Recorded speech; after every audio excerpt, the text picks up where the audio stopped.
कहा जाता है कि खुशबू सिर्फ एक एहसास नहीं बल्कि यादों का एक पुल होता है जो हमें बीते हुए पलों तक ले जाता है। कभी बचपन में लगाई हुई किसी खास खुशबू की याद आ जाती है तो कभी कोई महक हमारे पूरे मूड को बदल देती है।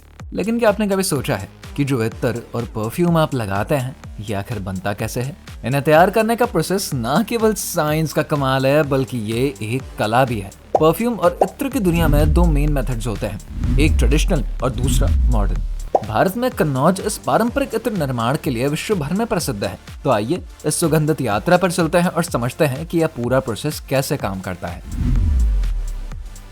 अगर हम दुनिया के सबसे बेहतरीन इत्र की बात करें तो भारत का कन्नौज इसमें सबसे आगे है। इसको भारत का ग्रास भी कहा जाता है, ठीक वैसे ही जैसे फ्रांस का ग्रास शहर अपने शानदार परफ्यूम के लिए मशहूर है। कन्नौज में सदियों से शुद्ध इत्र तैयार किए जाते हैं और यहाँ आज भी ट्रेडिशनल तरीकों का इस्तेमाल होता है।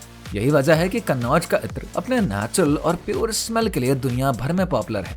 इत्र बनाना सिर्फ एक खुशबू तैयार करने की प्रक्रिया नहीं होती बल्कि ये एक यात्रा है। इसकी शुरुआत होती है रॉ मटेरियल्स को इकट्ठा करने से, जिसमें कि मुख्य रूप से गुलाब, चमेली, केवड़ा और लैवेंडर जैसे फूलों के साथ साथ इलायची, केसर, जायफल और लौंग जैसी जड़ी बूटियां और मसाले भी शामिल होते हैं। इन मटेरियल्स के अलावा चंदन, अगरवुड जैसे रेयर लकड़ियां भी इत्र की खुशबू को और भी गहरा बनाने के लिए इस्तेमाल किया जाता है। जब ये सभी चीजें इकट्ठा हो जाते हैं तब शुरू होता है डिस्टिलेशन प्रोसेस, जिसको कि डेगन भपका प्रोसेस के नाम से जानते हैं। ये एक प्राचीन भारतीय तरीका है जिससे कि एसेंशियल ऑयल्स को फूलों और बाकी नेचुरल मटेरियल से निकाला जाता है। इत्र बनाने की सबसे जरूरी और एंशिएंट मेथड्स में से एक है डेग एंड भपका।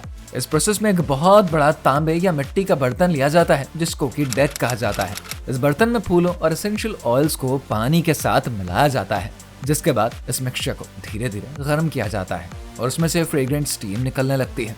ये भाप एक पाइप की मदद से भपका नामक एक कंडेंसर में जाता है जहां पर इसको ठंडा किया जाता है। जैसे ही भाप ठंडा होता है ये लिक्विड में बदल जाता है और इसके साथ ही सभी आवश्यक तेल भी इस लिक्विड में समा जाता है।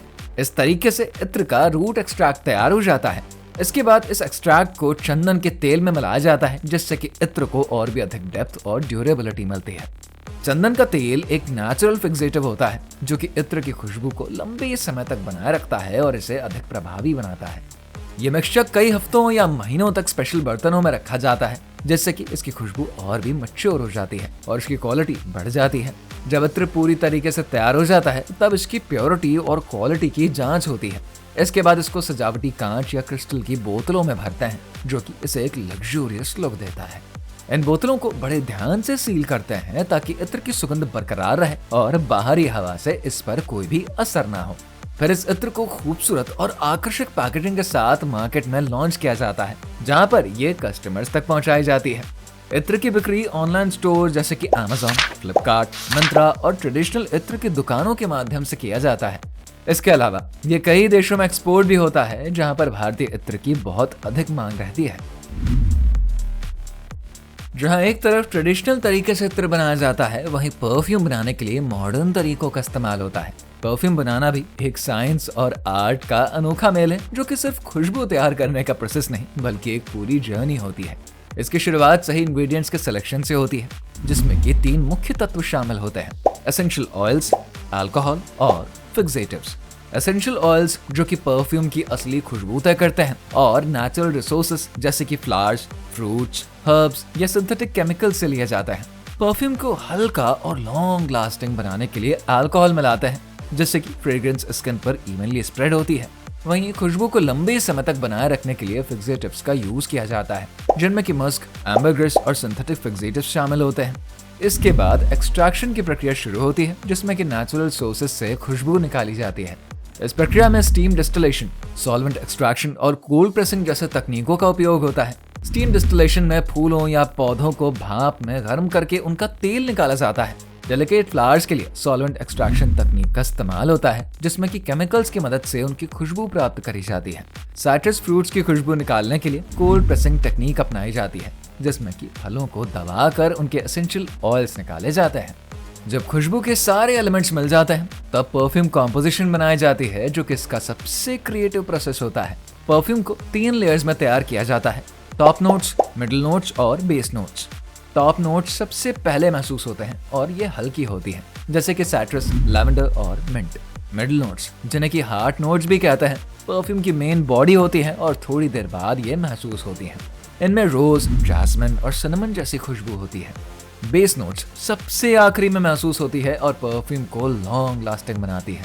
इनमें होते हैं सैंडलवुड, मस्क और वनीला जैसे डीप फ्रेग्रेंसेस। इसके बाद मैच्योरेशन मतलब कि एजिंग प्रोसेस की बारी आ जाती है, जिसमें कि परफ्यूम को 2 से 6 महीनों तक स्टोर करते हैं ताकि इसकी खुशबू वेल बैलेंस्ड हो।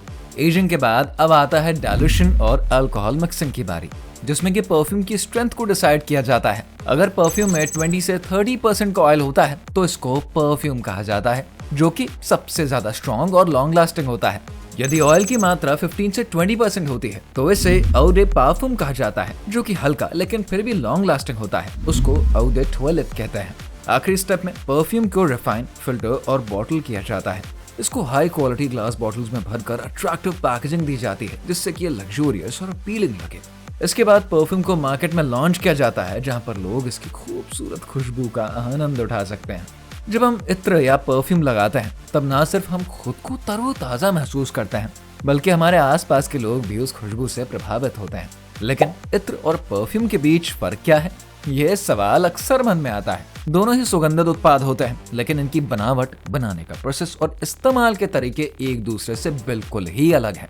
इत्र और परफ्यूम की सबसे बड़ी पहचान उनकी बनावट और खुशबू को बनाए रखने की एबिलिटी से होती है। इत्र पूरी तरीके से नेचुरल होती है और इसमें किसी भी प्रकार के केमिकल्स या अल्कोहल का इस्तेमाल नहीं होता, जिससे कि ये स्किन फ्रेंडली होता है और एलर्जी का खतरा भी नहीं रहता है। इसकी खुशबू नेचुरल एलिमेंट्स, फूलों, जड़ी बूटियों और लकड़ियों से निकाले गए तेलों से तैयार करी जाती है और इसे चंदन के तेल में मिलाया जाता है, जिससे कि इसकी महक लंबे समय तक बनी रहती है।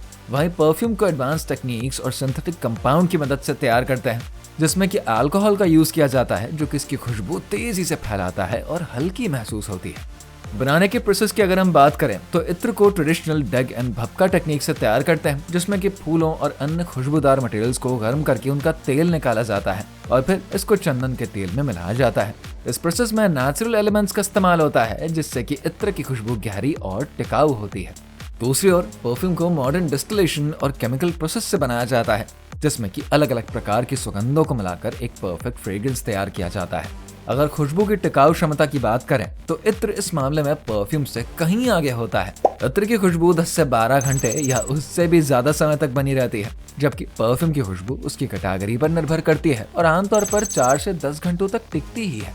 इसके अलावा इत्र ज्यादातर नेचुरल, वुडी और फ्लोरल खुशबू से भरपूर होता है, जबकि परफ्यूम में साइट्रस, सिंथेटिक और मॉडर्न फ्रेग्रेंसेस के कई सारे ऑप्शंस मौजूद होते हैं। अगर आपको नेचुरल और ट्रेडिशनल खुशबू पसंद है जो कि लंबे समय तक बनी रहे, तब इत्र सबसे बेहतरीन ऑप्शन है। वहीं अगर आप मॉडर्न, लॉन्ग लास्टिंग और अलग अलग वैरायटीज की खुशबू चाहते हैं, तब परफ्यूम आपके लिए बेहतर साबित हो सकता है। अब जब भी आप कोई खुशबूदार प्रोडक्ट चुनेंगे तो आपको इसका मैन्युफैक्चरिंग प्रोसेस और दोनों के बीच का अंतर जरूर याद आएगा। तो आप क्या यूज करते हैं, इत्र या परफ्यूम? कमेंट बॉक्स में जरूर बताइए और साथ ही हमारे चैनल को सब्सक्राइब करना बिल्कुल ना भूलें।